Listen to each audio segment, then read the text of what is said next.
কিশোরগঞ্জ জেলায় একটা মসজিদ আছে, নাম হলো পাগলা মসজিদ। আমি নিজের চোখে দেখেছি, শুক্রবারে জুমার রাত্রিতে, বৃহস্পতিবার দিবাগত রাতে কেউ যদি ফজরের নামাজ গিয়া পড়তে পারে আর পয়রা যদি মসজিদ থেকে না বের হয়, তাইলে জুম্মাটা মসজিদের ভিতরে পড়তে পারে। আর আপনি সকাল 9টা-10টায় যাবেন, মসজিদের ভিতরে তো দূরের কথা, বারান্দায় জায়গা পাবেন না। পাগলা মসজিদে যারা জুম্মা পড়তে যায়, আপনারা গিয়ে দেখবেন, যদি সকাল 9টা-10টায় যান, তাইলে মসজিদের বারান্দা থেকেও অনেক দূরে আপনাকে দাঁড়িয়ে নামাজ পড়তে হবে। এখন এই মসজিদ দেখার জন্য বাংলাদেশের বিভিন্ন প্রান্ত থেকে হাজারে হাজারে মানুষ সেখানে গিয়ে ভিড় করে। বলুন, পাগলা কি কেউ বলছে তোমরা এসে দেখো? ওই এলাকার মানুষগুলা পাগলাকে তহমত দিয়েছিল, পাগলা নাকি নামাজ পড়ে না, পাগলা নাকি আল্লাহরে ডাকে না, আল্লাহরে সিজদা করে না। ভাইয়ের আমার, বন্ধুরা আমার, লোক দেখানো ইবাদতকারীকে আমার আল্লাহ পছন্দ করে না। এই জন্য দুনিয়া লোভী মানুষগুলা যখন ঘুমের ঘরে চলে যায়, দুনিয়া লোভী মানুষগুলা যখন ঘুমের ঘরে চলে যায়, আল্লাহর পাগল যারা হয়, মাজনুন যারা হয়, এরা তখন দেখবেন নির্জনে আমার মৌলারে নির্জন স্থানের মধ্যে যাইয়া আমার আল্লাহকে সিজদার মাধ্যমে মৌলার সাথে একটা প্রেমের কালেকশন ফিট কইরা রাখে। কথা কোন ঠিক কিনা? আমার নবীনগর উপজেলার বাবাজিরা, ওই কিশোরগঞ্জের পাগলার উপর অনেকে পাথর ছুঁড়ে মারত, অনেকে তাকে রক্তাক্ত করত, কিন্তু পাগলা বলতো, রাখ রে রাখ, তোরা আমারে চিনলি না, তোরা তো ভাবস আমি দুনিয়া লোভী পাগল, আমি দুনিয়ার পাগল না রে, আমি আমার মৌলার প্রেমের পাগল। পাগলা চোখের পানি ছেড়ে কামতো, দয়াল আল্লাহ রে, কি নাম জপলে পাবো তোমারে, দয়াল আল্লাহ রে, কি নাম জপলে পাবো তোমারে।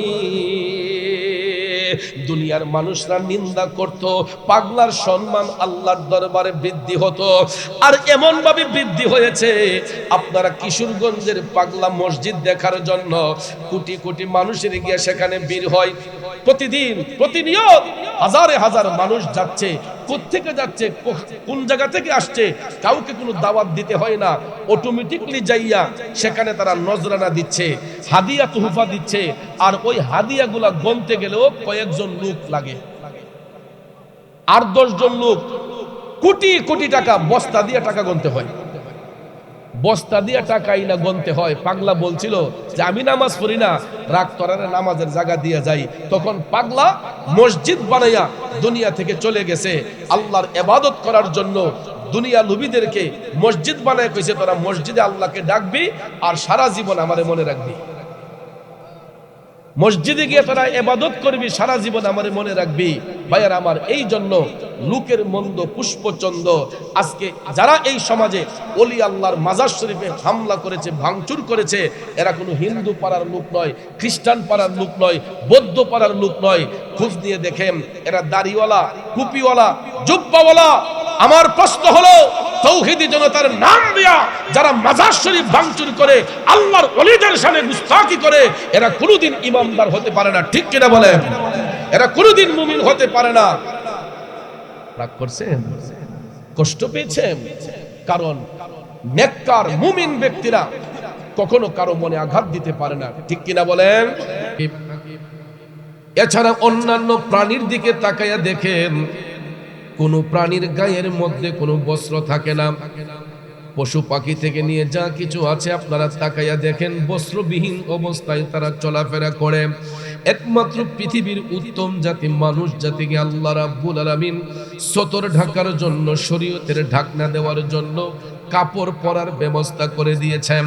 তাকাইয়া দেখেন, আমরাও এখন পর্যন্ত যারা এই নবীর বাগানে বসেছি, পৃথিবীতে যত মানুষ চলাফেরা করতেছে, প্রত্যেকের গায়ে দেখবেন শরীয়তের ঢাকনা আছে, কাপড়ের ব্যবস্থা আছে, হতে পারে কোনো পোশাকটা দামি, কোনোটা কম দামি, যেই কোনো রেটের হোক, আমরা কিন্তু বস্ত্রবিহীন অবস্থায় চলাফেরা করি না।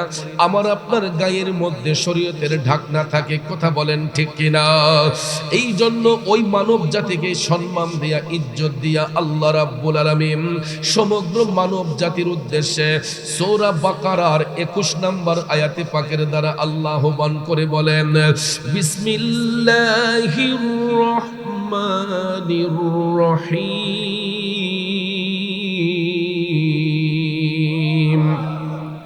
ইয়া আইয়ুহান নাসু উবুদু রাব্বাকুম। ঘোষণাকার আল্লাহ রাব্বুল আলামিন ঘোষণা করে বলে, হে মানব জাতিরা, তোমরা তোমাদের রবের ইবাদত করো, তোমরা তোমাদের রবের দিকে ঝুঁকে যাও। কেননা আল্লাযী খালাকাকুম ওয়াল্লাযীনা মিন ক্বাবলিকুম, আল্লাহ বলেন যিনি তোমাদেরকে এবং তোমাদের পূর্ববর্তীদেরকে সৃষ্টি করেছেন। শুধু তোমাদেরকে নয়, যিনি তোমাদের পূর্ববর্তীদেরকেও সৃষ্টি করেছেন। কেন? লাআল্লাকুম তাত্তাকুন, যাতে তোমরা আল্লাহর ভয় অন্তরে সঞ্চার করতে পারো, ক্ষুধা ভীতি অর্জন করতে পারো। ও বন্ধু, এইটা হলো আয়াতে পাকের সরল তরজমা। এই আয়াতে পাকের তাফসীর করতে যাইয়া জগৎ বিখ্যাত তাফসীর রুহুল বয়ান এটাই প্রমাণ করেছে যে পৃথিবীর মধ্যে সর্বোত্তম জাতি হলো মানব জাতি। এই জন্য সৃষ্টির শুরু থেকে এই পর্যন্ত আমার আল্লাহ যা কিছু সৃষ্টি করেছেন, সকল সৃষ্টির শ্রেষ্ঠ জীব হলো আশরাফুল মাখলুকাত, মানুষ জাত, কথা বলেন ঠিক কিনা? বনি আদম বলেন, বনি ইসরাইলের যুগে বলেন, যত যুগে আমার আল্লাহ যত মানুষ পয়দা করেছেন, সৃষ্টি করেছেন, সমগ্র সৃষ্টিকে আল্লাহ তার ইবাদতের জন্য করেছেন। বন্ধুরা আমার, বাবাজিরা, শুধু মানুষ নয়, সমগ্র সৃষ্টি আমার মওলার মুখাপেক্ষী, ঠিক কিনা বলেন? আমরা যেমন আল্লাহর তাসবিহ আদায় করি, গাছ বৃক্ষ তরুলতা পশু পাখিও আমার আল্লাহর তাসবিহ আদায় করে, কিন্তু আমরা হয়তো পশু পাখির ভাষা বুঝি না, গাছের ভাষা বুঝি না, মাছের ভাষা বুঝি না, কিন্তু গাছের পাতায় পাতায় আমার আল্লাহর জিকির হয়, কথা বলেন ঠিক কিনা?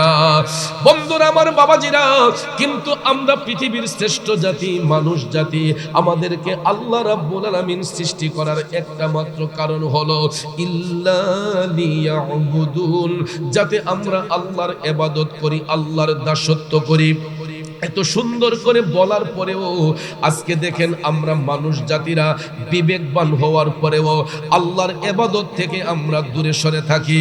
যদি বলি কিভাবে, আমি চ্যালেঞ্জ করে এখন বলতে পারবো, এখানে যারা উপস্থিত হয়েছেন, আমার বিশ্বাস, আমার মন বলছে অর্ধেকেরও বেশি মানুষ এখানে এশারের নামাজ কাজা করে বসছে। রাগ করেছেন? কষ্ট নিয়েছেন? আমার বিশ্বাস, আমার মন সাক্ষী দিচ্ছে, এখানে যারা বসছেন অর্ধেকেরও বেশি মানুষের মাগরিবের নামাজটা কাজা হয়েছে। আমার অন্তর সাক্ষী দিচ্ছে, এখানে যারা বসছেন অর্ধেকেরও বেশি মানুষের আসরের নামাজ কাজা হয়েছে, জোহরের নামাজ কাজা হয়েছে। ফজরের কথা বললে তো লজ্জাই লাগে। বন্ধুরা আমার, বাবাজিরা, আল্লাহ রাব্বুল আলামিন আদেশ করেছেন আকিমুস সালাত, তোমরা সালাত কায়েম করো। কিন্তু বলেন দয়াল নবী আয়েশা আমাদেরকে সালাত কিভাবে পড়তে হয় ওই শিক্ষা দিয়েছেন। কিন্তু বলেন কয়দিন কয়বার আমরা আল্লাহকে সিজদা করি, এই নাক কপালটা কয়বার আমরা জমিনের মধ্যে লাগাই। আল্লাহ রাব্বুল আলামিন বলেছেন ইয়া আইয়ুহান নাসু উবুদু রাব্বাকুম, হে মানব জাতিরা, তোমরা তোমাদের রবের ইবাদত করো। নির্দেশ কার? এখানে কোনো ধর্মের কথা বলা হয় নাই, গোত্রের কথা বলা হয় নাই। আল্লাহ রাব্বুল আলামিন সমগ্র মানব জাতিকে উদ্দেশ্য করে আয়াতে পাক অবতীর্ণ করেছেন, ঠিক কিনা বলেন? কিন্তু ভাইয়ের আমার, পরবর্তীতে ধর্মের যখন বিভক্তি হয়েছে, কেউ হিন্দু, কেউ বৌদ্ধ, কেউ খ্রিস্টান, কেউ ইহুদি, কেউ নাসারা, আবার আমরা মুসলমান, ঠিক কিনা বলেন? যত ধর্মাবলম্বী লোক আছে, সব ধর্মের লোকেরা আল্লাহ এক স্বীকার করে, পর পরকাল স্বীকার করে, কিন্তু আল্লাহর সৃষ্টি হওয়া সত্ত্বেও নাস্তিক যারা এরা আল্লাহ পর্যন্ত বিশ্বাস করে না। এই জন্য ভাইয়ের আমার, বন্ধুরা আমার, নাস্তিক বলেন, বিধর্মী বলেন, হিন্দু বৌদ্ধ খ্রিস্টান বলেন, এরা সবাই কার সৃষ্টি? জুরে কোন কার সৃষ্টি? এই জন্য আমাদেরকে আল্লাহ রাব্বুল আলামিন বারবার সুযোগ করে দিয়েছেন, কিন্তু আমাদের বিবেক সেটা গ্রহণ করে না। দেখেন, আমার আল্লাহ রাব্বুল আলামিন মানুষ সৃষ্টি করার পরে আমাদেরকে বিবেক দিয়েছেন, বুদ্ধি দিয়েছেন, দুইটা দিক নির্ধারণ করে দিয়েছেন। একটা হলো সত্যের পথ, আরেকটা হলো মিথ্যার পথ, ঠিক না বিঠিক? একটা হালাল পথ আর একটা হারাম পথ, এই দুইটা দিক আল্লাহ নির্ণয় করে দিয়েছেন। আবার আমরা যে গুনাহ করব, অপরাধ করব, যেই কারণে আল্লাহ রাব্বুল আলামিনের 99টি সিফতি নামের মধ্যে 3টা গুণবাচক নাম আছে। একটা নাম হলো গাফফার, আরেকটা নাম হলো রহমান, আরেকটা নাম হলো রাহিম। কথা বলেন ঠিক কিনা? বাবাজিরা আমার, গাফফার শব্দের অর্থ হলো ক্ষমাকারী, রহমান শব্দের অর্থ হচ্ছে দয়াকারী, রাহিম শব্দের অর্থ হচ্ছে দয়াকারী, ঠিক না বিঠিক? খুব মনোযোগ দিয়ে কথাগুলো শুনবেন। এখানে এমন কোন ব্যক্তি আছে যিনি বলতে পারবে যে আমি গুনাহ করি নাই? আছে বলতে পারবে? বলতে এমন কোন ব্যক্তি নাই, পারসন নাই যিনি বলতে পারবে আমি গুনাহ করি নাই। কারণ আমাদের পরিচয়, আমরা আদম সন্তান। আমরা চোখের দ্বারা, হাতের দ্বারা, পায়ের দ্বারা, ব্যবহারের দ্বারা, আচরণের দ্বারা আমরা গুনাহ করতেই পারি। এই জন্য আল্লাহ রাব্বুল আলামিন আমাকে আপনাকে ক্ষমা করার জন্য একটা নাম রেখেছেন, গাফফার। সুবহানাল্লাহ। এই জন্য দেখবেন বুজুর্গ ব্যক্তিরা সব সময় তারা চোখের পানি ছেড়ে নির্জনে বৈশা জিকির করে, গফুরুর রহিম নাম তোমার আল্লাহু আল্লাহু আল্লাহ, গফুরুর রহিম নাম তোমার আল্লাহ আল্লাহু। এই বন্ধুরা আমার, বাবাজিরা, এই গাফফার শব্দের অর্থ হলো ক্ষমাকারী। বান্দা গুনাহ মাফের জন্য আল্লাহর কাছে জিকিরের সহিত কয় গাফুরুর রহিম নাম তোমার আল্লাহু আল্লাহ। ওগো মাবুদ, তোমার গাফফার নামের গুণে আমারে ক্ষমা করো। আমার আল্লাহ বান্দার চোখের পানি সহ্য করে না। এই জন্য যখন গাফফার নামের ওসিলা ধরে কোনো ব্যক্তি চোখের পানি ছেড়ে আমার মওলার দরবারে কান্দে, আমার আল্লাহর মায়া হয়ে যায়, দয়া হয়ে যায়, তখন আল্লাহ রাব্বুল আলামিন ওই নামের গুণে বান্দারে ক্ষমা করে দেয়। শুধু তাই নয়, আমার আল্লাহর নাম হচ্ছে রহমান, আমার আল্লাহর নাম হচ্ছে রাহিম। এই দুইটা নামের একটা অর্থ, দুইটা নামের একটা অর্থ, আর রহমান আর রহিম। সূরা ফাতিহাতে এই দুইটা নাম মুবারক এসেছে। কথা কোন ঠিক কিনা? আল্লাহ পাকের একটা নাম হলো রহমান, একটা নাম হলো রাহিম। এই রহমান নাম দিয়ে আমার আল্লাহ সমগ্র সৃষ্টি জগৎকে দয়া করে। সুবহানাল্লাহ।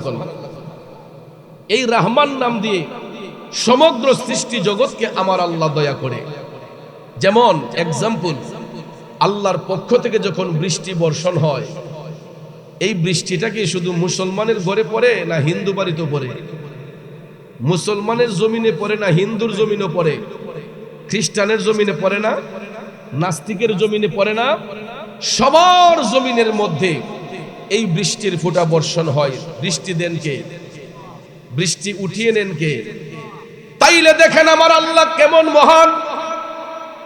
আমার আল্লাহর নাম মুবারক রহমান, আমার আল্লাহর নাম হলো রাহিম। এই রহমান নামের শব্দের অর্থ দয়ালু, রাহিম শব্দের অর্থ দয়ালু। বাবাজিরা আমার, বন্ধুরা আমার, রহমান নামের পরিচয় দিয়ে আমার আল্লাহ গোটা সৃষ্টি জগৎকে দয়া করে।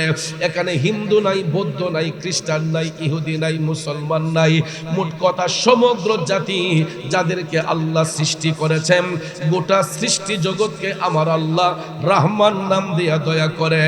আর রাহিম নামের পরিচয়টা তখন হয় যখন বান্দা থেকে যারা আল্লাহর বন্ধু হয়, যারা দিনদার, যারা মুত্তাকি, যারা ইমানদার, যারা পরহেজগার, ওই সমস্ত ব্যক্তিগুলা মুমিন বলে গণ্য হয়, ইমানদার বলে গণ্য হয়। আর ইমানদার ব্যক্তিরা দুনিয়া ছেড়ে যখন, দুনিয়ার মায়া ছেড়ে যখন তারা কবরে চলে যায়, তখন আমার আল্লাহ তাদেরকে রাহিম নাম দিয়া দয়া করে। আর রাহিম নাম দিয়া শুধু আল্লাহ মুমিন ব্যক্তিদেরকে দয়া করে। দুইটা নামের অর্থ একটাই। রহমান শব্দের অর্থ দয়ালু, রাহিম শব্দের অর্থ দয়ালু। আল্লাহর রহমান নাম দিয়ে গোটা সৃষ্টি জগৎকে আমার আল্লাহ দয়া করে, আর রাহিম নাম দিয়া আল্লাহ পাক শুধু মুমিনদেরকে দয়া করে। সুবহানাল্লাহ বলেন। তাইলে বাজান আমার বন্ধুরা আমার, আমরা কি শুধু আল্লাহর বান্দা হব নাকি আল্লাহর বন্ধু হতে চাই? সুদের ব্যবসা করে, ঘুষের ব্যবসা করে, চিটারি বাটপারি করে, এ উত্তর দাররার বাবাজিরা, সুদের ব্যবসা করে আল্লাহর ওলি হওয়া যাবে না, ঘুষের ব্যবসা করে আল্লাহর ওলি হওয়া যাবে না, চিটারি বাটপারি করে আল্লাহর ওলি হওয়া যাবে না, অন্যের হক নষ্ট করে আল্লাহর ওলি হওয়া যাবে না। নাকি যাবে? আমাদের দেশের মধ্যে দেখবেন কিছু কিছু রেডিমেড মুসল্লি আছে, যাদের মুখের কথা শুনলে, যাদের আচরণ দেখলে মনে হয় আল্লাহ মনে হয় আসমান থেকে ফেরেশতারা খালি পাঠাইছে। ঠিক কিনা? এই দেশে কিছু কিছু মানুষের লেবাস দেখলে, পোশাক দেখলে, সুরত দেখলে মনে হবে যে আল্লাহ মনে হয় ফেরেশতারা খালি এই মাত্র পাঠাইছে, নিষ্পাপ। কিন্তু ভাইয়ের আমার, রূপের পাগল না হইয়া গুণের পাগল হতে হবে। চামড়া সুন্দর দিয়ে কি হবে? বডি ফিটনেস দিয়ে কি হবে? যদি তার মধ্যে নেক আমল না থাকে, যদি তার মধ্যে ঈমান না থাকে, ওই ব্যক্তির বডি ফিটনেস দিয়ে কি হবে? রূপ দিয়া কি হবে? কারণ যেই রূপের বাহাদুরি আমরা করতেছি, বলুন এই রূপ গঠন করেছেন কে? জোরে বলেন, করেছেন কে? আল্লাহ কেমন কারিগর! এক একটা মানুষরে এক একটা রূপ দিয়া আমার আল্লাহ সৃষ্টি করেছেন। ভাইবা দেখেন, কালো হোক, শ্যামবর্ণ হোক, ফর্সা হোক, উজ্জ্বল বর্ণ হোক, কারো রূপের সঙ্গে কারো রূপের কোনো মিল নাই। যাকে আমার আল্লাহ যেই রূপ দিয়ে বানিয়েছে, এটা একমাত্র তার জন্যই প্রযোজ্য। অন্য কোনো পার্সনকে আমার আল্লাহ এই রূপ দিয়ে বানাই নাই। কথা বলেন ঠিক কিনা? এই জন্য বন্ধুরা আমার, বাবাজিরা রে, কখনো রূপের বড়াই করতে নাই, অহংকার করতে নাই, রিয়া করতে নাই। এই জন্য বাবাজিরা আমার, চিটারি বাটপারি করে আল্লাহর ওলি হওয়া যাবে না। রূপ দিয়া কি হবে? যদি তার গুণটা সুন্দর না হয়। আমাদের দেশে দেখবেন কিছু কিছু লোক দেখানো ইবাদতকারী আছে, এরা মানুষদেরকে দেখাইবার জন্য নামাজ পড়ে, মানুষদেরকে দেখাইবার জন্য বন্দেগী করে, আর নিজ দিয়া গিয়া দেখবেন তোর তাজা সুদের ব্যবসা করে, টেন্ডারবাজি করে। আছে না নাই? উপর দেখলে মনে হয় আসমানের ফেরেশতা, আর নিচ দিয়া গেলে দেখা যায় ওই ব্যক্তি টাটকা সুদ ঘুষের ব্যবসা করতেছে। ভাইয়ের আমার, আমার রাসূল পৃথিবীতে আসার পরে সুদকে হারাম করেছেন, করজায়ে হাসানাকে উত্তম করেছেন। ঠিক না ঠিক? ইসলাম সুদ ঘুষকে হারাম করেছে, করজায়ে হাসানাকে উত্তম রূপে জায়েজ করেছে। কথা কোন ঠিক কিনা? কিন্তু বলেন, এই সমাজের মধ্যে কয়জন মানুষ করজায়ে হাসানা দেয়? যদি আমরা কেউ কাছে গিয়ে বলি যে ভাই আমি একটু বিপদগ্রস্ত হয়েছি, আমাকে করজায়ে হাসানা 10,000 টাকা দেন, 20,000 টাকা দেন, এমন ভাবে ঠুট মুখ শুকিয়ে বলবে যে ভাই বিষ খাওয়ার পয়সাটাও নাই। ঠিক কিনা? করজায়ে হাসানা স্বরূপ 10,000 20,000 টাকা ধার চেয়েছেন যে ভাই আমি 15 দিন পরে দিয়ে দেব, 1 মাস পরে দিয়ে দেব। এমন সময় দেখবেন ঠুট মুখ শুকিয়ে কিছু কিছু মানুষ বলে ভাই আমার কাছে বিষ খাওয়ার পয়সাটাও নাই। এমন খালি কোনো সময় ছিল না। ঠিক নেই? যদি কোনো ব্যক্তি গিয়ে বলে ভাই বিপদে পড়ে গেছি, আপনার ভাইস্তাকে বিদেশে পাঠাবো, আপনার ভাগিনারে বিদেশে পাঠাবো, আমার ছেলেটাকে বিদেশে পাঠাবো, 50,000 টাকা দেওয়া যাবে নি? পত্তনের উপরে, লাভের উপরে, পত্তনের উপরে। তখন কই 50 আমি দেই না, নিলে একবারে বরাবর। ঠিক না বেঠিক? করজায়ে হাসানা চাইলে টাকা হয় না, লাভের উপর টাকা চাইলে লাভের অভাব হয় না, লাভের উপর টাকা চাইলে টাকার অভাব হয় না। এ নবীর প্রেমিকেরা, আল্লাহ তাআলা মাঝে মধ্যে আমাদের খাসিয়ত দেখে নারাজ হইয়া যায়। ভূমিকম্প কিন্তু এমনিতেই আসে না বাজান। মানুষ যখন পাপ করতে করতে সীমা লঙ্ঘন করে ফেলে, তখনই দেখবেন আমার আল্লাহ পাক রব্বুল আলামিন নারাজ হইয়া আমাকে আপনাকে টর্নেডো দিয়া, ভূমিকম্প দিয়া রেড সিগন্যাল দেন। ঠিক কিনা বলেন? গত 2 সপ্তাহ আগেও, 2-3 সপ্তাহ হয়ে গেছে, রাজধানী ঢাকায় একদম অনেক বিল্ডিং বাঁকা হয়ে গেছে। কথা কোন ঠিক কিনা? আবহাওয়াবিদগণ গবেষণা করে দেখেছে, বিজ্ঞানীরা, যেটা নরসিংদী থেকে এটা উৎপত্তি হয়েছিল, উঠেছে নরসিংদী থেকে সিমটমটা, কিন্তু নাড়িয়েছে সারা দেশ। কথা কোন ঠিক কিনা? অথচ দেখেন আমরা সেই মালিককে চিনি না। আমি যদি একটা বিল্ডিং ভাঙতে যাই, দেয়াল ভাঙতে যাই, একটা হ্যামার দিয়ে কতগুলা বাড়ি দিতে হয়, এসকেভেটর দিয়ে কতগুলা ধাক্কা দিতে হয়। একটা বিল্ডিং নড়ানো কি সাধারণ কথা? এত ফাউন্ডেশন মজবুত হওয়ার পরেও একটা বিল্ডিং যদি দুর্বল হয়, ভাঙতে গেলে দেখবেন এসকেভেটর লাগে। এসকেভেটর ছাড়া বড় বড় বিল্ডিং দাঁড়ানো সম্ভব হয় না। কিন্তু আমার আল্লাহ কেমন ক্ষমতাধর, তিনি কেমন মালিক, কয়েক সেকেন্ডের মধ্যে গোটা পৃথিবীটাকে তিনি তছনছ করে দিতে পারেন। ঠিক কিনা বলেন? এই ভূমিকম্প যখন আসছিল, এখন তো সোশ্যাল মিডিয়ার যুগ, ডেভেলপ যুগ এখন ডেভেলপ। অনেকের বাসা বাড়িতে সিসি ক্যামেরা আছে। ঠিক কিনা বলেন? অনেকের বাসা বাড়িতে সিসি ক্যামেরা আছে। আমি সিসি ফুটেজ গুলা যখন ফেসবুকে আপলোড করা হয়েছে, আমি দেখলাম মা সন্তানকে ডাকতেছে, কিন্তু সন্তানকে নিয়ে বের হবার টাইম পাচ্ছে না। বাবা সন্তানকে ডাকতেছে, কিন্তু নিজের জান বাঁচানোর জন্য কিভাবে বের হবে এই টেনশনে ব্যস্ত। ঠিক কিনা বলেন?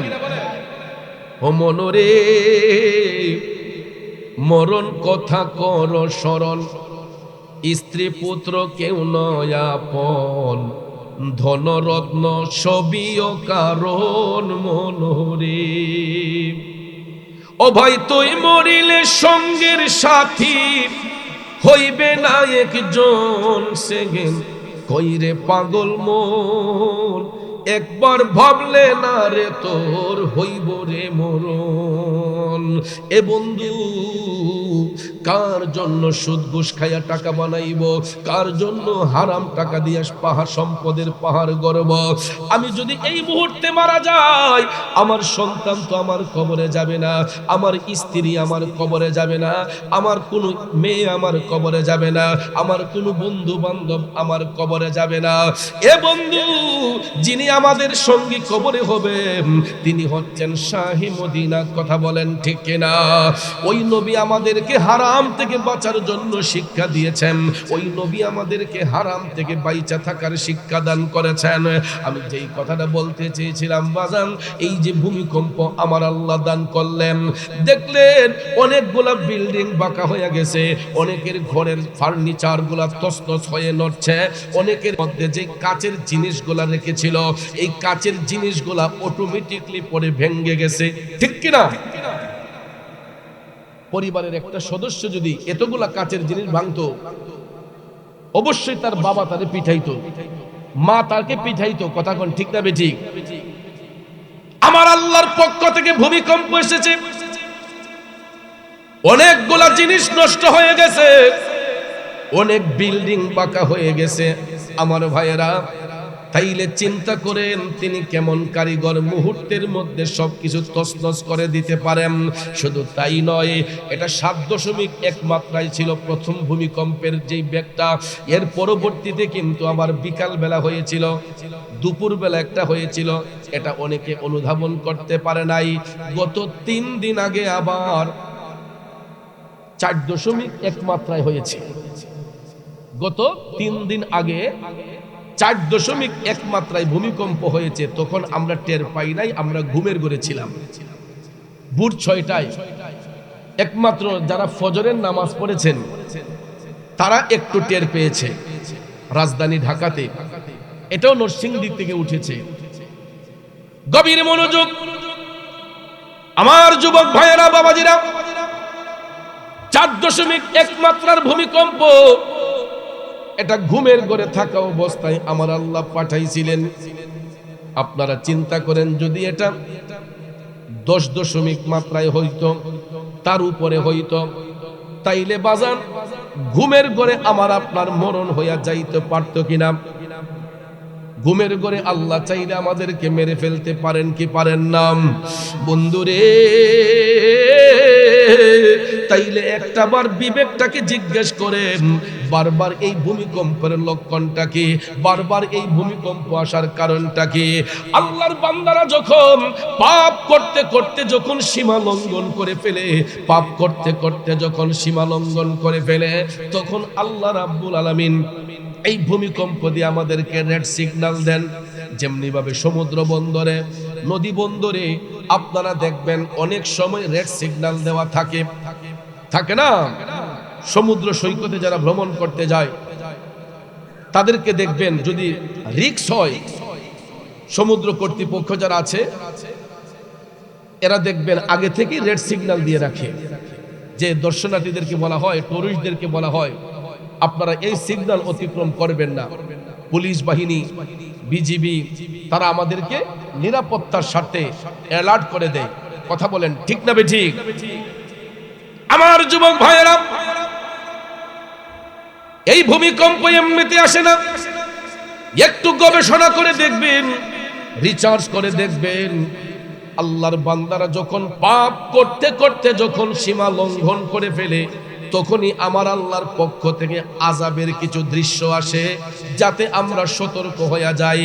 এই বর্তমান সমাজের মধ্যে 80% মানুষ সুদের ব্যবসায় জড়িত। 80% মানুষ সুদের ব্যবসায় জড়িত। মাহফিল কর্তৃপক্ষ আমাকে একটু অনুরোধ করেছেন, হুজুর বর্তমান প্রেক্ষাপট নিয়ে কিছু কথা বলবেন, সুদ ঘুষের বিরুদ্ধে কিছু কথা বলবেন। ভাইয়েরা আমার, সুদ ঘুষের বিরুদ্ধে শুধু আমি বলি না, স্বয়ং আল্লাহ রাব্বুল আলামিন বলেছেন, স্বয়ং রাহমাতাল লিল আলামিন নবী হাদিস শরীফের মধ্যে বলেছেন, বন্ধুরে আমার মদিনার কামলিওয়ালা নবী হাদিস শরীফের মধ্যে সুদ ঘুষের পরিণতিটা কেমন হয়, এই আযাবের দৃশ্যটা আমার মদিনার কামলিওয়ালা নবী আপন চোখ মোবারকে দেখেছেন। এই বিশ্বাস আছে আপনাদের? আর না হলে আমরা কবর সম্পর্কে জানতাম না, হাসর সম্পর্কে জানতাম না, মিজান সম্পর্কে জানতাম না, ফুলসিরাত সম্পর্কে জানতাম না, যদি আল্লাহ রসুলকে না দেখাতেন। নবী দেখা এইগুলা পৃথিবীতে এসে রসুল বর্ণনা করে আমাদেরকে শিক্ষা দিয়েছেন, তোমরা এই কাজ করলে জান্নাত পাবা, এই কাজ করলে তোমরা জাহান্নাম পাবা। তাইলে বলুন, আমরা কি জান্নাতীদের অন্তর্ভুক্ত হব নাকি জাহান্নামীদের অন্তর্ভুক্ত হব? জান্নাতীদের অন্তর্ভুক্ত হইলে, জান্নাতীদের অন্তর্ভুক্ত হলে আল্লাহকে ভয় করতে হবে, আল্লাহর ইবাদত করতে হবে। কারণ যারা আল্লাহর ইবাদত করে, আমার আল্লাহ রাব্বুল আলামিন ওই ব্যক্তিদেরকে জান্নাতবাসী বানায়। আমার রাসূল বলেছেন, একজন সাধারণ ঈমানদার, রাসূল বলেছেন একজন সাধারণ ঈমানদার জান্নাতের মধ্যে যখন প্রবেশ করবে, জান্নাতের সর্বনিম্ন জায়গা যেটা, জান্নাতের সর্বনিম্ন জায়গা যেটা, এখানে যারা থাকবে, সর্বনিম্ন জান্নাতীয় যারা হবে, এদের সেবার জন্য 70,000 ফেরেশতা আমার আল্লাহ নিয়োজিত করে দিবে। আমার রাসূল বলেছেন, সর্বনিম্ন জান্নাত যেটা, এখানে যারা বসবাস করবে তাদের জন্য 70,000 ফেরেশতা তাদের সিকিউরিটি গার্ড হবে, তাদের সিকিউরিটির দায়িত্ব পালন করবে। আর 72 জন বেহেশতের হুর গেলমা ওই জান্নাতি পুরুষদের সেবার মধ্যে থাকবে। একদম সর্বনিম্ন জান্নাত যেটা, এটার মধ্যে যদি কোনো মুমিনকে পাঠানো হয় নেক আমলের কারণে, ঈমান এবং আমলের কারণে, রাসূল বলেন সর্বনিম্ন জান্নাতে যারা বসবাস করবে, এদের এক একজনের জন্য 70,000 ফেরেশতা থাকবে, তাদের সিকিউরিটি গার্ড, তাদেরকে ব্যাকআপ দেওয়ার জন্য, নিরাপত্তা দেওয়ার জন্য। আর 72 জন বেহেশতের হুর থাকবে কন্টিনিউ তাদেরকে আরাম দেওয়ার জন্য। আল্লাহু আকবার, ইয়া রাসূলুল্লাহ, জিন্দাবাদ জিন্দাবাদ, ঘরে ঘরে জালো। ইমানের পথে অবিচল থেকে আমার মরণ যেন হয়, ইমানের পথে অবিচল থেকে আমার মরণ যেন হয়। ঠিক কিনা বলেন এ বন্ধু? কারণ দুনিয়াটা তো আমার আপনার জন্য চিরস্থায়ী নয়। এই যে এত চিটারি বাটপারি আমরা করতেছি, এই যে সুদের ব্যবসা, ঘুষের ব্যবসা আমরা করতেছি, কয়দিন করবেন? 10 বছর, 20 বছর, 30 বছর, 40 বছর, 50 বছর, 60 বছর, 70 বছর, 80 বছর, সর্বোচ্চ 100 বছর, এর চাইতে বেশি না। কিন্তু কবরের জিন্দেগিটা তো একদিন আর 2 দিনের না, 100 বছর আর 50 বছরের না। বাজানো, কবরের মধ্যে কত বছর পরে থাকতে হবে এর নির্দিষ্ট কোন গ্যারান্টি পৃথিবীর কোন মুফতি সাহেব, মুহাদ্দিস সাহেব দিতে পারবে? কথা কয় না পারবে? তাইলে একটাবার ভাবেন না, আজ থেকে 200 বছর আগে যারা দুনিয়া থেকে বিদায় হয়েছেন, আজ থেকে 200 বছর আগে যারা দুনিয়া থেকে বিদায় হয়েছে, তাদের দুনিয়ার জিন্দেগির চাইতে কবরের জিন্দেগি বেশি হয়ে গেছে। কথা বলেন, দুনিয়ার জিন্দেগির চাইতে কবরের জিন্দেগি বেশি হয়ে গেছে। তাইলে বাজান, এই দুনিয়া আসল না আখিরাত আসল? দুনিয়াটা ক্ষণস্থায়ী, আর আখিরাতটা কতদিন থাকতে হবে, আখিরাতের জিন্দেগি কতদিন কাটাইতে হবে, একমাত্র আল্লাহু আ'লামু, আল্লাহ তাআলাই ভালো জানে। কথা বলেন ঠিক কিনা? আখিরাতের মধ্যে কতদিন থাকতে হবে, কত বছর থাকতে হবে, এই গ্যারান্টি একমাত্র আল্লাহ তাআলাই দিতে পারেন এবং আল্লাহর নবী ভালো জানেন। কথা বলেন ঠিক কিনা? বন্ধু, তাইলে কি হবে? হারাম খাইয়া কি হবে? মানুষের মনে কষ্ট দিয়া, মানুষের দিলের মধ্যে আঘাত দিয়া যতই নামাজ পড়েন, বন্দেগি করেন, ওই ইবাদত দিয়ে আত্মার মধ্যে কোনোদিন শান্তি আসবে? এই জন্য কবি বলেছেন, মন ভাঙ্গে না মসজিদ ভাঙ্গে, ভাঙ্গে আল্লাহর কাবা ঘর, ভাঙ্গে আমার আল্লাহর ঘর, মন মন্দিরে আল্লাহর বাড়ি, ব্যথা দিস না তার ভিতর। ঠিক কিনা কম? আরে মন ভাঙ্গে না মসজিদ ভাঙ্গে, ভাঙ্গে আল্লাহর কাবা ঘর, ভাঙ্গে আমার আল্লাহর ঘর, মন মন্দিরে আল্লাহর বাড়ি, ব্যথা দিস না তার ভিতর। এ বন্ধু, মানুষের দিলের মধ্যে আঘাত দিয়া নামাজ পড়েন, রোজা রাখেন, বন্দেগি করেন, তাসবিহ জপেন, সব কিছু বরবাদ হয়ে যাবে যদি বান্দার মনে কষ্ট দেয়, বান্দা যদি বান্দার হক নষ্ট করে, যতক্ষণ ওই বান্দা ক্ষমা না দিবে, আমার আল্লাহও তারে ক্ষমা দিবে না। কথা বলেন ঠিক কিনা?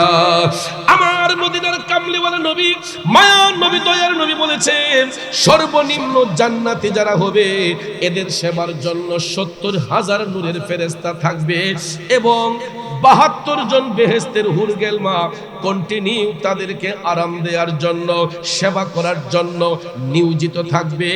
এই বলে আমার নবী সর্বনিম্ন জান্নাতের বর্ণনা দিয়েছেন। এখন জান্নাতুল ফেরদাউসের বর্ণনা করলে অনেক সময় চলে যাবে। আসুন আমরা অন্য দিকে যাই, জাহান্নামের আলোচনার দিকে যাই।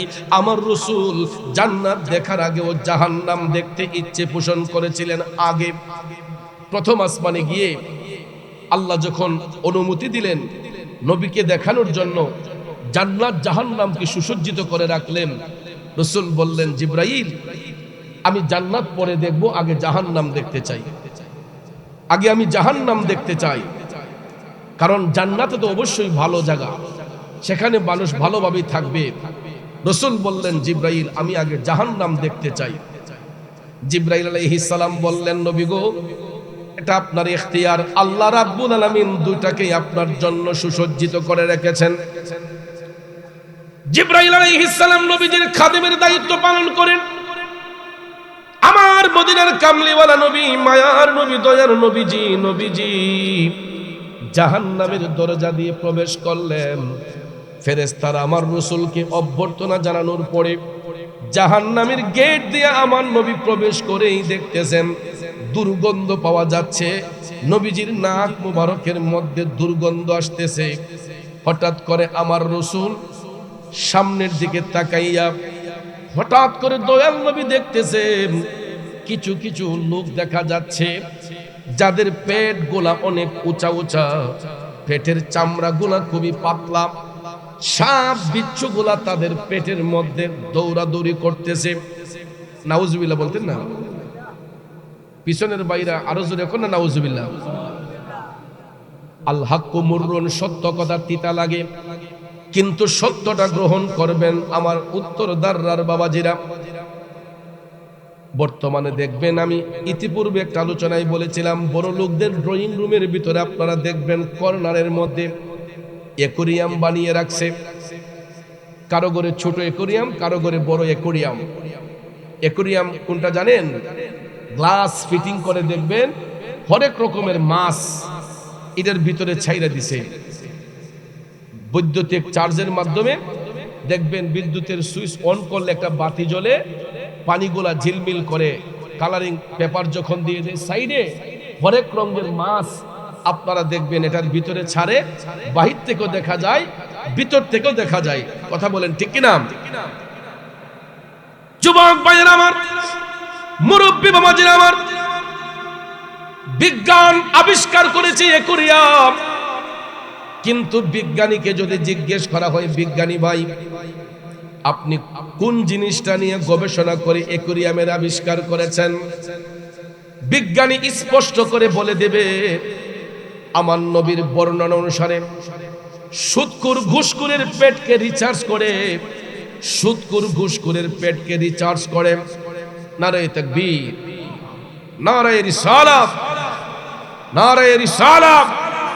আহলে সুন্নাত ওয়াল জামাত আমাদের সবার প্রিয় নবীনগর উপজেলা বিএনপির সাবেক সভাপতি, নবীনগর উপজেলা পরিষদের সাবেক সংগ্রামী চেয়ারম্যান, জননন্দিত ব্যক্তি, আমার অত্যন্ত মহব্বতের শ্রদ্ধাভাজন বড় ভাই আলহাজ ইঞ্জিনিয়ার শফিকুল ইসলাম সাহেব হাম্মাদাল্লাহ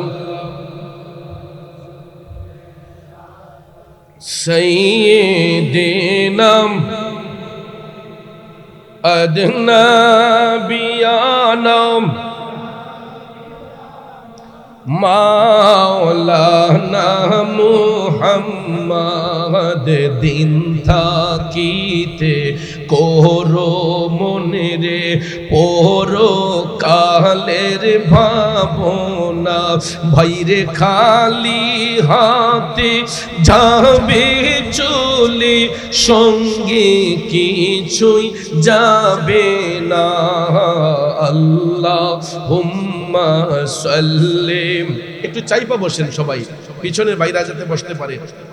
মুহাম্মাদ আল্লাহুম্মা সাল্লি আলা মুহাম্মাদ নবী।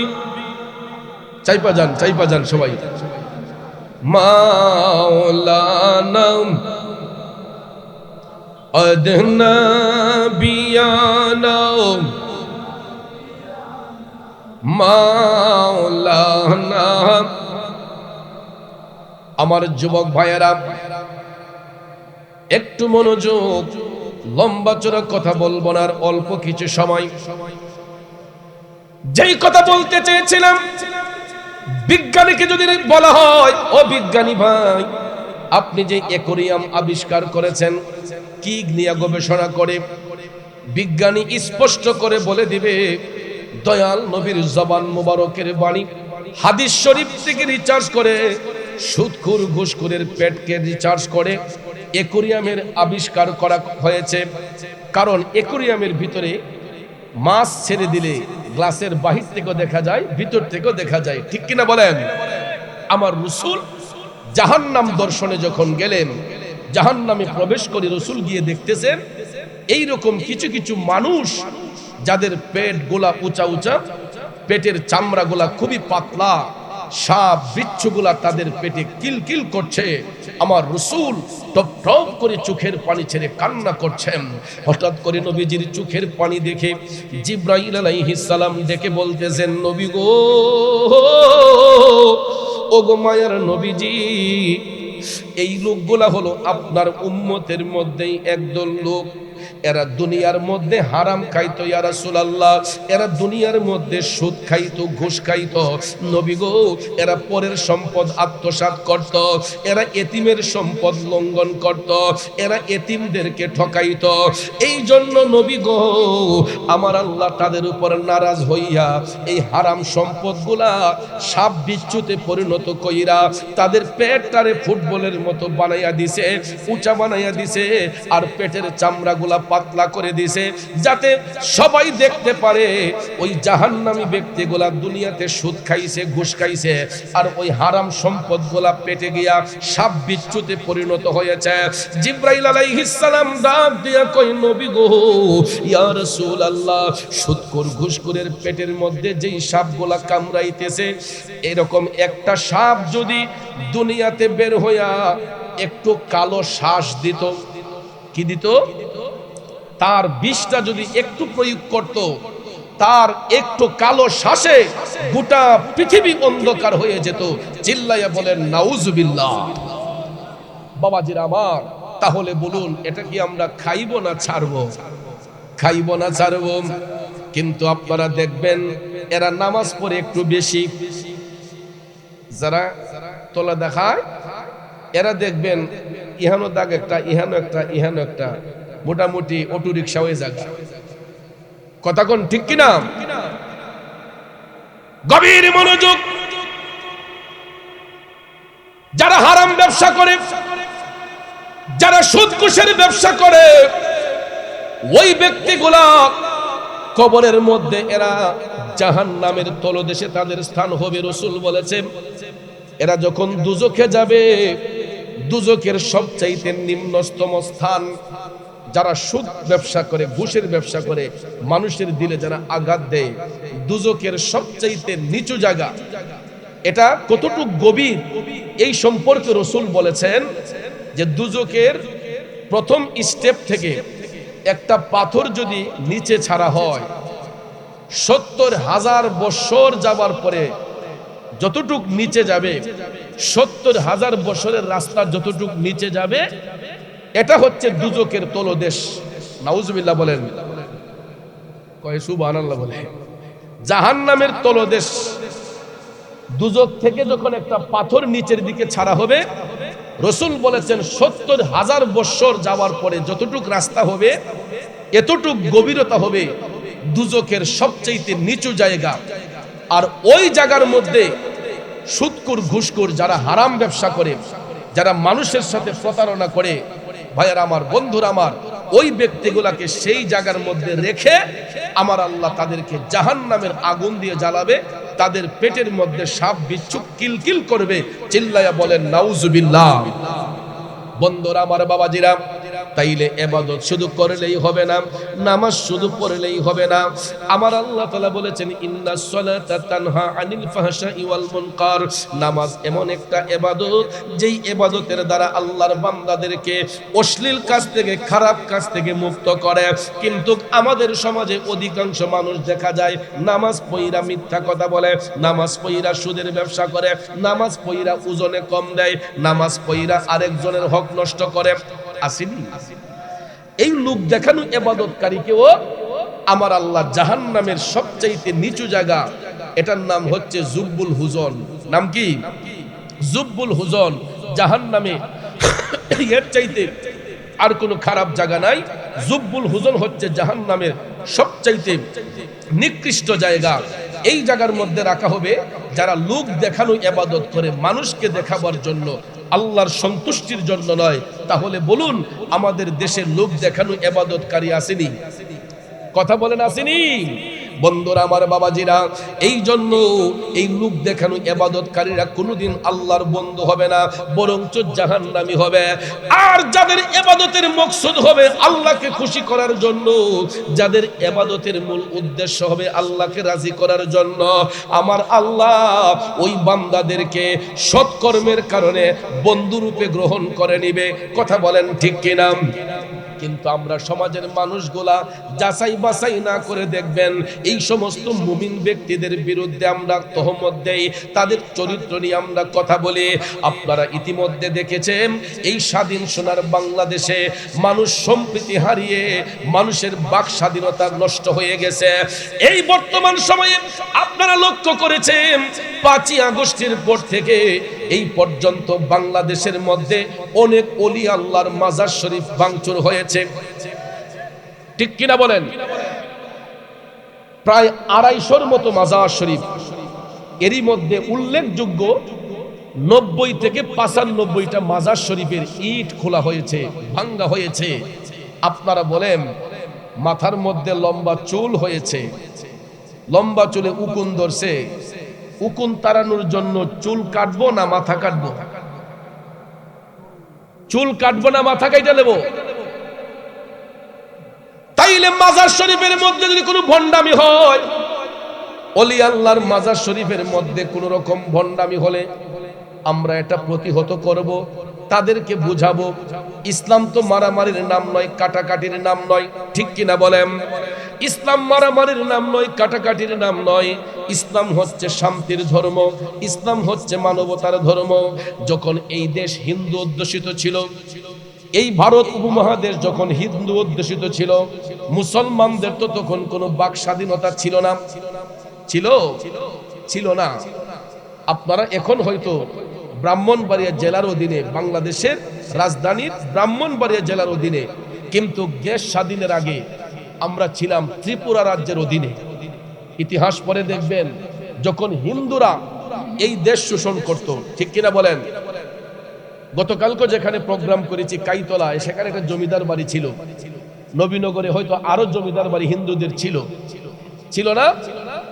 এই হিন্দু জমিদাররা মুসলমানদেরকে কামলা খাটাইতো, মুনি খাটাইতো। ইতিহাস পড়ে দেখবেন তাদের বাড়ির সামনে দিয়ে কোনো মুসলমান জুতা পাও দিয়ে যেতে পারে নাই। হিন্দু জমিদারদের বাড়ির সামনে দিয়ে মাথায় ছাতা ধরে যাওয়া যায় নাই। জুতাগুলা বগলে নিয়ে, ছাতাটা বগলে নিয়ে, মাথাটা নিচু করে তাদের বাড়ির সামনে দিয়ে যেতে হতো। মুসলমানদের কোনো বাক স্বাধীনতা ছিল না। কিন্তু এই দেশে আমরা এখন বর্তমানে সংখ্যাগরিষ্ঠ মুসলমান বেশি, 95% মুসলমান বাস করতেছি। এর পিছনে সবচেয়ে বড় অবদান হচ্ছে আল্লাহর ওলিদের, নেককার সালেহীন বান্দাদের। এই উত্তরদাররার বাবাজিরা গভীর মনোযোগ। যারা আল্লাহর ওলি হয় এরা তো সুদ ঘুষের ব্যবসা করে না। যারা আল্লাহর বন্ধু হয় এরা হারাম খায় না, মানুষের কষ্ট দেয় না, মানুষের হক নষ্ট করে না। আল্লাহর ওলিগণ মানবতা বোধ রেখে, শালীনতা দিয়ে, ভদ্রতা দিয়ে, কোরআন সুন্নাহর আলোকে বেদিনের অন্তরে দিনের মহব্বত পয়দা করেছেন, ঠিক কিনা বলেন? বন্ধুরা আমার, বাবাজিরা, আমাদের দেশের মধ্যে দেখবেন কিছু কিছু রেডিমেড মুসল্লি আছে, লোক দেখানো ইবাদতকারী আছে। এরা দেখবেন অহরহ আল্লাহর ওলিদেরকে নিয়ে মন্তব্য করে, আল্লাহর ওলিদেরকে নিয়ে গীবত করে। আছে না? কয় এরা বলে ওলি আল্লাহ যারা মাজনুন পাগল যারা, কয় এরা বলে নামাজ পড়ে না। আপনি দেখলেন কেমন এরা নামাজ পড়ে না? কিশোরগঞ্জ জেলায় একটা মসজিদ আছে, নাম হলো পাগলা মসজিদ। আমি নিজের চোখে দেখেছি, শুক্রবারে জুমার রাত্রিতে, বৃহস্পতিবার দিবাগত রাতে কেউ যদি ফজরের নামাজ গিয়া পড়তে পারে আর পয়রা যদি মসজিদ থেকে না বের হয়, তাইলে জুম্মাটা মসজিদের ভিতরে পড়তে পারে। আর আপনি সকাল 9টা-10টায় যাবেন, মসজিদের ভিতরে তো দূরের কথা, বারান্দায় জায়গা পাবেন না। পাগলা মসজিদে যারা জুম্মা পড়তে যায়, আপনারা গিয়ে দেখবেন, যদি সকাল 9টা-10টায় যান, তাইলে মসজিদের বারান্দা থেকেও অনেক দূরে আপনাকে দাঁড়িয়ে নামাজ পড়তে হবে। এখন এই মসজিদ দেখার জন্য বাংলাদেশের বিভিন্ন প্রান্ত থেকে হাজারে হাজারে মানুষ সেখানে গিয়ে ভিড় করে। বলুন, পাগলা কি কেউ বলছে তোমরা এসে দেখো? ওই এলাকার মানুষগুলা পাগলাকে তহমত দিয়েছিল, পাগলা নাকি নামাজ পড়ে না, পাগলা নাকি আল্লাহরে ডাকে না, আল্লাহরে সিজদা করে না। ভাইয়ের আমার, বন্ধুরা আমার, লোক দেখানো ইবাদতকারীকে আমার আল্লাহ পছন্দ করে না। এই জন্য দুনিয়া লোভী মানুষগুলা যখন ঘুমের ঘরে চলে যায়, দুনিয়া লোভী মানুষগুলা যখন ঘুমের ঘরে চলে যায়, আল্লাহর পাগল যারা হয়, মাজনুন যারা হয়, এরা তখন দেখবেন নির্জনে আমার মৌলারে নির্জন স্থানের মধ্যে যাইয়া আমার আল্লাহকে সিজদার মাধ্যমে মৌলার সাথে একটা প্রেমের কালেকশন ফিট কইরা রাখে। কথা কোন ঠিক কিনা? আমার নবীনগর উপজেলার বাবাজিরা, ওই কিশোরগঞ্জের পাগলার উপর অনেকে পাথর ছুঁড়ে মারত, অনেকে তাকে রক্তাক্ত করত, কিন্তু পাগলা বলতো, রাখ রে রাখ, তোরা আমারে চিনলি না, তোরা তো ভাবস আমি দুনিয়া লোভী পাগল, আমি দুনিয়ার পাগল না রে, আমি আমার মৌলার প্রেমের পাগল। পাগলা চোখের পানি ছেড়ে কামতো, দয়াল আল্লাহ রে, কি নাম জপলে পাবো তোমারে, দয়াল আল্লাহ রে, কি নাম জপলে পাবো তোমারে। দুনিয়ার মানুষরা নিন্দা করত, পাগলার সম্মান আল্লাহর দরবারে বৃদ্ধি হতো।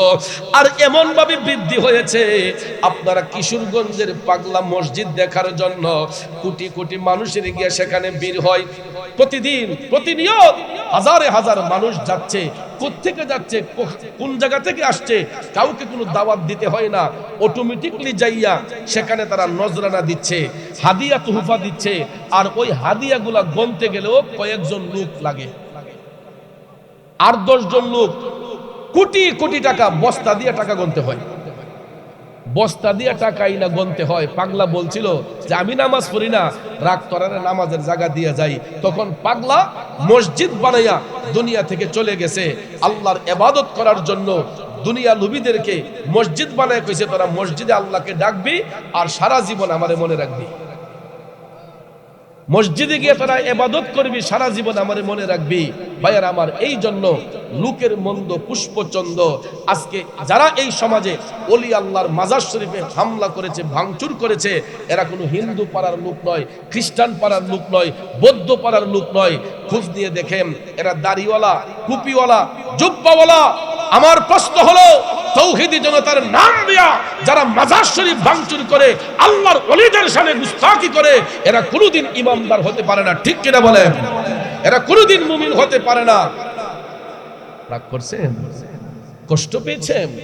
কারণ নেককার মুমিন ব্যক্তিরা কখনো কারো মনে আঘাত দিতে পারে না। ঠিক কিনা বলেন? ভাইয়ের আমার, বন্ধুরা আমার, ইদানিং দেখছি বেহেশতের টিকিট বেচে লিতেছে।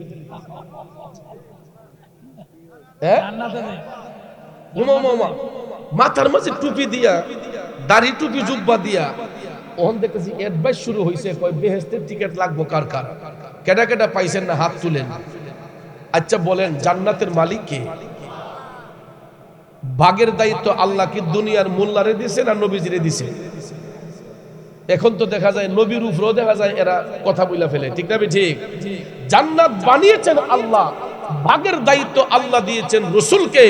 রসুল স্পষ্ট করে বলেছেন, আল্লাহুল ইউতি ওয়া আনা কাসিম, আল্লাহ হচ্ছেন দেনেওয়ালা, আমি রসুল হচ্ছি বন্টনওয়ালা। 8টা জান্নাত বানিয়েছেন আল্লাহ, কিন্তু ভাগের দায়িত্ব আল্লাহ দিয়েছেন দয়াল নবীজিকে। এই জন্য রব্বুল আলামিন আয়াতুল কুরসির মধ্যবর্তী অংশে বলেছেন, মান যাল্লাযী ইয়াশফাউ ইনদাহু ইল্লা বিইذনি, আল্লাহ বলেন, কে আছো? সেই ব্যক্তি যে আমার অনুমতি ব্যতীত হাসরের ময়দানে আমার কাছে সুপারিশ করবে। এটার তাফসীর করতে গিয়ে রুহুল বয়ান প্রমাণ করেছে, হাসরের মাঠে আল্লাহ তাআলা সর্বপ্রথম সুপারিশের দায়িত্ব দিবেন রাসূলকে। কে জান্নাতি হবে, কে জাহান্নামী হবে, এই সার্টিফিকেট আমার রাসূল আমার মাওলার কাছে উত্থাপন করবে। ঠিক কিনা বলেন? এই জন্য আমার ভাইয়েরা, জান্নাত বানিয়েছেন আল্লাহ, ভাগের দায়িত্ব আল্লাহ দিয়েছেন নবীজিকে, কিন্তু বর্তমানে দেখা যায় দাড়ি টুপি জুব্বা লাগাইয়া বেহেশতের টিকিট এই দেশের মোল্লারাও বিক্রি করে ফেলে, ঠিক কিনা কম? তার মানে বোঝা গেল এখানেও চিটারি বাটপারি আছে, ঠিক কিনা বলেন? এই জন্য কবি বলছেন কুরআন হাদিস খুইলা দেখো ভাই, আদম তো সামান্য নয়, ঠিক না ঠিক? বন্ধুরা আমার, বাবাজিরা, আল্লাহ রাব্বুল আলামিন যদি তাদেরকে হেদায়েত না করে কেউ করতে পারবে না। আল্লাহ যেন তাদেরকে হেদায়েত দান করে। আমি যেই কথাটা বলতে চেয়েছিলাম, ওই কিশোরগঞ্জের পাগলা, সে হয়তো দুনিয়া নবী মানুষদের সামনে দেখায় ইবাদত করে নাই, কিন্তু নির্জনে যাইয়া আমার আল্লাহকে সিজদা করেছে। আল্লাহর ইবাদত করার কারণে হয়তোবা আল্লাহ তাকে বন্ধুরূপে গ্রহণ করেছে। যার জ্বলন্ত কারামত হচ্ছে এই পাগলা মসজিদ, যেখানে কোটি কোটি টাকা, এটার সভাপতি মাননীয় ডিসি মহোদয়।